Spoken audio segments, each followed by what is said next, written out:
Bonjour et bienvenue pour le résumé de l'étape journalière. Donc ce sera notre dernier résumé d'étape journalière car demain il n'y aura malheureusement pas de journal d'étape et dimanche nous serons en direct pour l'arrivée des Champs-Élysées. Passons maintenant au résumé. Boston again 6 ans après. 3 Belges dans l'échappée. Le peloton qui a rejoint le col d'Izoire la veille se présente intact au départ d'Embrun avec 169 coureurs. Les candidats à l'échappée sont nombreux en début d'étape. Après des tentatives infructueuses en duo et en trio, c'est finalement un groupe de 20 coureurs qui se détache après 35 km. Après 50 km parcourus, leur avantage monte à 6 secondes. De Gendt et Koekkoek à la fête.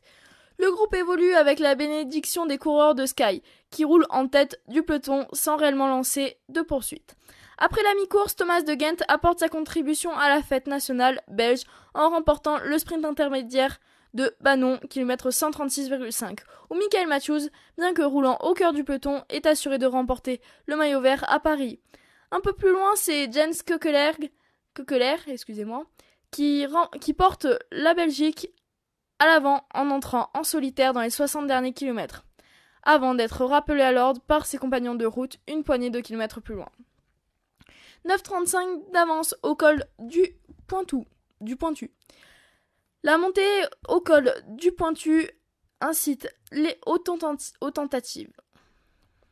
Romain Sicard, accompagné d'Eli Gesberg et Romain Keselowski, tentent de faire la différence et basculent en tête km 177,5 sans parvenir à se débarrasser de leur partenaire de route. L'avantage de l'échappée est alors de 9,35 et continue d'enfler sans provoquer de panique dans le peloton. À l'entrée dans les 20 derniers kilomètres, Jens Koekkoek précipite cette fois-ci avec succès la sélection au sein du groupe d'attaque du jour. Ils ne sont alors plus que 9 à se disputer l'étape de salon. Chavanel, Arden, Albacin, Koekkoek, De Gendt, Boasson-Hagen, Gesberg, Backlund et Benatti. Les coups de force s'enchaînent alors par Chavanel, Koekkoek ou encore Gesberg. Mais à 2,8 km de la ligne, Edwald Boasson-Hagen fait un choix stratégique en prenant la côte droite sur un repoint. Il se détache avec Nikas Arden, qu'il arrive ensuite à lâcher pour terminer en solitaire et remporte sa 3e étape sur le Tour de France. C'était le résumé de l'étape.